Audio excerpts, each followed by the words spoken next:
Dan terakhir saya menemukan satu lagi Bapak pimpinan di BPN. Ada salah seorang anggota BPN Kabupaten Serang ngomong langsung saat rapat resmi. Kata salah seorang anggota BPN, "Lo bagus Mahesa, tanahnya dijual 23.000 daripada digusur." Yang ngomong pegawai resmi anggota BPN. Ibu tolong dengerin Bu, Ibu dari BPN Bu. Ini rakyat bicara Bu. Jadi kalau pemerintah negara tidak mampu menangani satu aguan PIK 2, maka tolong jadikan Banten zona bebas hukum 48 jam biar kami rakyat yang bertindak pimpinan. Sekian, terima kasih. Kita bisa bayangkan dengan sisi kemanusiaan kita, pemilik tanah sudah sepuh dalam kondisi sakit dengan selang oksigen dipasang, dipaksa tanda tangan untuk melepaskan haknya. Dan ada oknum polisi di situ, ada oknum pengacara di situ. Ini apa? Kemana negara? Ya, nanti selain Mahesa, izin ada 2 saksi yang saya bawa. 1 Butin Suhartini, 2 Charlie Chandra. Mohon izin waktu sebentar biar menyampaikan apa yang mereka alami. Sekarang Kang Mahesa, silakan Kang. Bismillahirrahmanirrahim. Singkat saja pimpinan, saya ingin melaporkan temuan di lapangan. Salah seorang anggota DPRD Kabupaten Serang bernama Haji Abdul Ghafur ketika dalam rapat resmi seperti ini, ketika itu dalam kasus pagar laut, beliau hanya mengecek, meminta keterangan dari pihak desa, dari Kades. Lalu waktu itu saya protes, kenapa tidak minta keterangan dari rakyat? Apa bahasanya pimpinan? Saya takut ditembak. Nggak tahu, yang ngomong itu anggota DPRD. Iya, makanya kita sampaikan. Seorang anggota DPRD di forum resmi, dalam rapat resmi, ngomong ke rakyat bahwa saya tidak bisa menemui rakyat karena takut ditembak.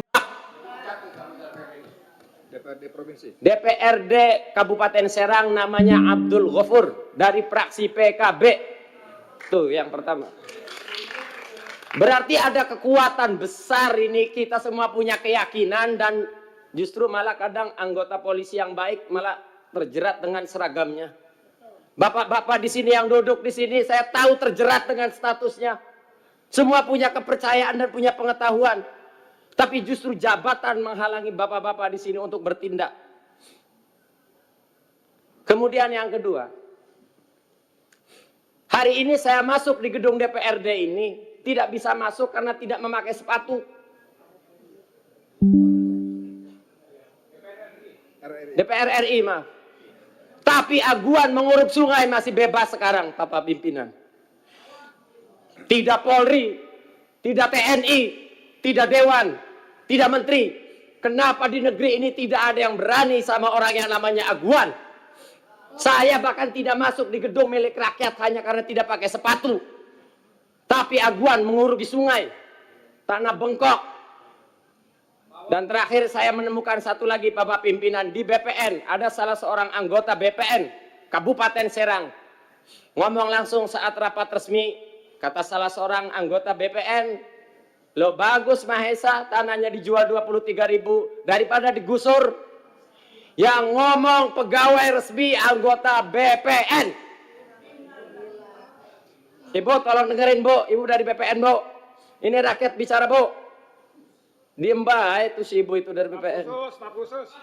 Ya diteruskan aja, diteruskan. Kita semua mendengar kok. Betapa sakit anggota dewannya katanya takut ditembak. Betapa sakitnya kami rakyat Banten. Salah seorang anggota BPN ngomong, oh lebih baik dijual 3.000 daripada digusur. Saya hanya bisa melaporkan itu saja. Sampai suatu ketika sampai saya ngomong pernah kayak orang ngecaprak pimpinan. Jadi kalau pemerintah negara tidak mampu menangani satu aguan PIK 2, maka tolong jadikan Banten zona bebas hukum 48 jam biar kami rakyat yang bertindak pimpinan. Sekian, terima kasih. Pada siapa? Oh, Kang Iwan Darmawan ya, kami persilakan. Bismillahirrahmanirrahim. Mohon izin pimpinan dan para anggota Komisi 2 DPR RI. Izin saya Iwan Darmawan, saya tinggal di Kabupaten Tangerang.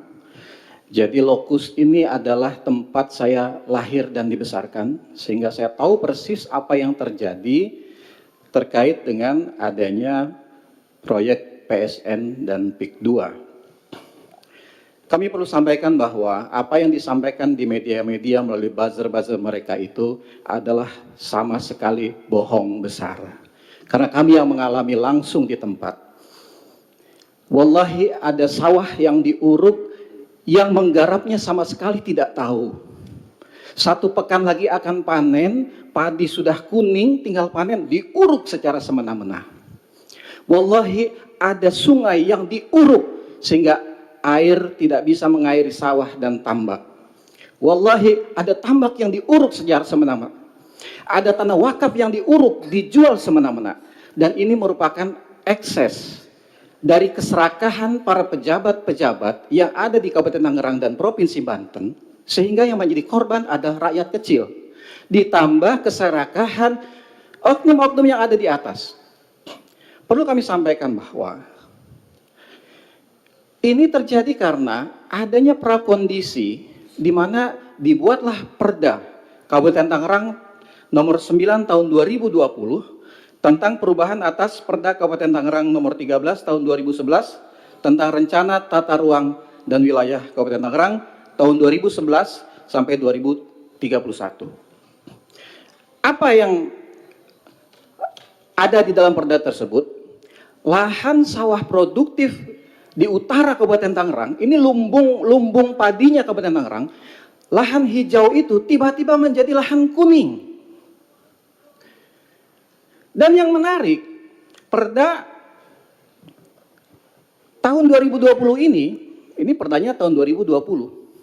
Tapi baru ditandatangani pada tahun 2022. Patut diduga karena memang sedang menunggu logistiknya turun sampai 2 tahun. Jadi itu ditandatangani 2022. Dan kita baru tahu tentang ini Januari 2025 kemarin setelah ramai. Padahal perda ini jelas bertentangan dengan Perda Provinsi Banten nomor 5 tahun 2014. Tentang apa? Tentang perlindungan lahan pertanian pangan berkelanjutan. Loh kok bisa gitu Perda Kabupaten Tangerang dibuat tapi jelas-jelas bertentangan dengan Perda Provinsi. Apalagi kemudian mereka berdalih dengan adanya Perda nomor 1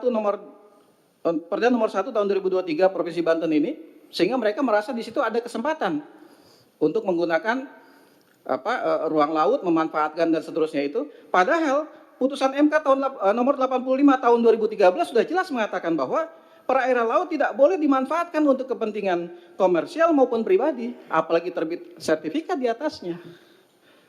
Dan ketika sertifikat yang sudah dinyatakan oleh Menteri ATR BPN Nusron Wahid bahwa di situ ada sertifikat itu, kita semua tahu bahwa sertifikat itu akan terbit ketika BPHTB-nya dibayar. Pertanyaan kami, itu bayarnya ke siapa? Apakah ke oknum pejabat Dispenda pada saat itu? Ke pribadi kah atau memang masuk ke kas kabupaten? Dan jumlahnya fantastis. Artinya bahwa ini betul-betul secara sistemik, secara terstruktur, kejahatan kemanusiaan ini dari atas sampai bawah, atau kalau dibolak-balik dari atas sampai bawah itu merata. Dan hari ini sampai dengan hari ini rakyat masih terus ditakut-takuti. Sedianya kami juga membawa bahan-bahan dan saksi di lapangan, tetapi mereka sangat ketakutan dan mereka masih sekarang agresif mendatangi pemilik-pemilik lahan. Bayangkan, yang tidak mau menjual dikriminalisasi. Saksinya ada, buktinya ada, orangnya ada. Dan bukan cuma satu, banyak. Kita bisa bayangkan dengan sisi kemanusiaan kita. Pemilik tanah sudah sepuh dalam kondisi sakit dengan selang oksigen dipasang. Dipaksa tanda tangan untuk melepaskan haknya. Dan ada oknum polisi di situ, ada oknum pengacara di situ. Ini apa? Kemana negara? Ini zolim, sezolim-zolimnya. Karena saya mulai paham, mulai mengerti kenapa selama ini pengurukan yang begitu masif, pemagaran yang begitu masif, semua pejabat diam di kabupaten maupun di Provinsi Banten. Kenapa? Karena mereka lah yang menandatangani produk-produk perda ini. Demikian tambahan dari saya. Insya Allah nanti akan dilengkapi oleh Saudara Mahesa. Sebelah saya singkat saja.